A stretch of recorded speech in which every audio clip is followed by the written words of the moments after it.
What's going on, everybody? I am the Bedtick, and you are the internet. Welcome back to another video. Today we have Spider-Man, one of the first and foundational superhero films to what we have in the modern era.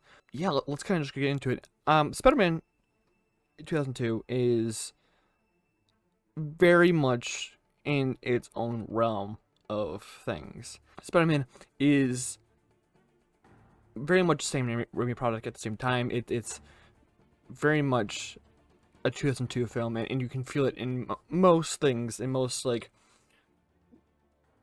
scenes. There's a little bit of that 2002, 2000, early 2000s like feel to it, and it's can be distracting if you let it distract you. But to me, I think it's perfectly fine. I think that movies that are dated like that do have a place. I prefer my movies not to be dated. I prefer that they can be like timeless, but also having a time capsule film is perfectly fine. I think that having a film, not per se like directly as like a 2002 type thing, but as a time capsule of the time, just kind of how things affected us. And I think 2002's Spider-Man is perfectly done with that. I think there's a lot of things with the marketing when it came to things that were very reminiscent of like post 9/11 things, and when it comes down to the film, I think there's a lot of commentary, very slight commentary on it, and I think that's a very much what we need when we go back and watch films that are 20 something years old, and it's an important thing to have on a daily basis. Anyways, let's get into the film. The story overall is a pretty straightforward but very much personal and very much like two sides of the same coin. They both Peter and Norman both go through drastic changes, both biologically and personally throughout the film, and I think that it has an effect, a really good effective change on the story. I think that both of them are it is the perfect yin and yang of villain and hero, and I think that you feel that well throughout the film. You feel that well throughout No Way Home, even that they're a yin and yang, and they're just kind of like the same person on two different paths. You know, they go from that simplest view, and they expand on it, and they do it in probably one of the most perfect ways. I think that Green Goblin, more specifically, is one of the most perfect villains we've ever gotten on a comic book level. I know everyone goes with Heath Ledger, but I think, and they always comment on Green Goblin in No Way Home. Yes, both of those are amazing villains, but I think right here in 2002 Spider-Man, you feel like he's really a menace to society, and he is. He is most definitely a menace to society, but also he's just like one of the most perfect villains you can have for Spider-Man, especially this version of Spider-Man with Tobey Maguire. And I think that Sam Raimi did an excellent job on building their relationship, and also building their building on Green Goblin's villainy side.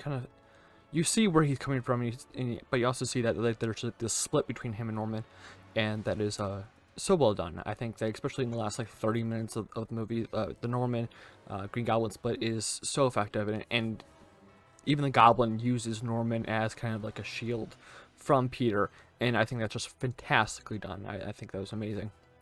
Moving on, I want to jump to the costume design for a second. This Spider-Man costume I've never been a big fan of, but after rewatching this, I'm more of a fan of it. I think it's more Tobey Maguire in the costume. It's a little more bulky. It's a little more like stocky. So it kind of gives that weird look. I always think of Pete always being the skinny, like kind of like just like a veil of like his body structure is more of a veil of like how much strength he has. Because Peter Parker is holding back 99% of the time. There's like the only time I don't think he ever holds back is like with Venom, or like a bigger like villain with like the Hulk. Not like Hulk's not a villain, but like the bigger characters like that, when he doesn't need to hold back. But I think I don't like to see that exemplified in like the suit, but I also think that's just Tobey Maguire, and that's perfectly fine. At the time, that's probably how most superhero like bulk ups looked like, and that's perfectly fine. But the suit overall is perfectly fine. The raised webbing, and just the suit in general is really well done. Yeah, like there's nothing wrong with it. You can see it as a Spider-Man suit, and that's perfect. That's what you really need from a Spider-Man suit. And I'm gonna go through all the Spider-Man suits as we get into it and all the differences that we have throughout. Yeah, but I do like the Spider-Man suit after watching this film in full. The Green Goblin suit, I know that a lot of people have a problem with it. There is a video of a mechanical Green Goblin mask from like a prototype that is really well done, and I would love to see that in Tom's, but I don't really think we should. It doesn't look human-like, and I think that using the motorcycle helmet to kind of exemplify the Goblin is perfectly fine. I liked it. You can kind of see within the mouth of the Goblin, you can see Norman talking. It is a very little bit of a good detail that like inside the Goblin is Norman in the end. I just think the suit's fine. I like the helmet design. The rest of the suit is kind of like okay. For some reason he's rocking Jordans for some reason. I think it's Jordans or some type of like Nike like Airs or something like that. But the suit is perfectly fine. Yeah, I like it. I don't think there's a problem with it. Moving on. The acting in this film is not the greatest. I think the best performer in this film, of course, is Willem Dafoe.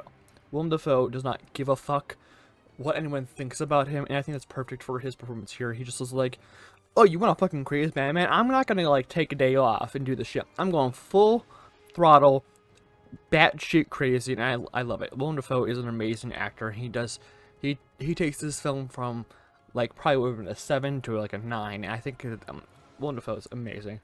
Tobey Maguire is fine in this film. I think he's a little more like awkward. Tobey Maguire is very much the most awkward actor here. I don't think he is fully within like his like element here, and you can kind of feel that throughout the film.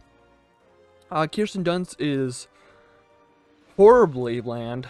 Like there's no like variation in her. It's either screaming or like ill content. She's like, it feels like she hates everyone, and I hate that. And her chemistry with Tobey Maguire Spider-Man is terrible. You could like, is there a possibility for something to be negative chemistry? Because that's what they are. They have negative chemistry. There's you feel nothing between them, and like they're like you kind of feel it throughout the story, but like, God, these two do not have any chemistry whatsoever. It's terrible.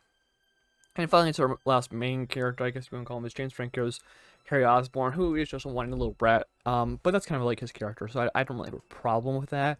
More or less, I just think that he's kind of just annoying, and I just don't want to see him anymore. So that's just me. He does a fine job at it. James Franco has a myriad of other issues with him, so it's better. The score in the film is fantastically done. I don't like Danny Elfman. I think he relies a lot on nostalgia, especially with his Batman and his Spider-Man scores. But the Spider-Man score is fantastic. I think it's fantastically done. It's amazing. And there's no problem with it. You kind of just feel like the tense like emotion of heroism from Spider-Man within the score. And I think it's fantastic. It's fantastic throughout the film. There's no really big problems with it. And it's iconic for a reason. Danny Elfman is a fantastic composer back then. This is where he made his mark, and I think that there's a reason why he made his mark with Batman and Spider-Man. And he does it perfectly well in here, and I think I have to give him props for this fantastic score.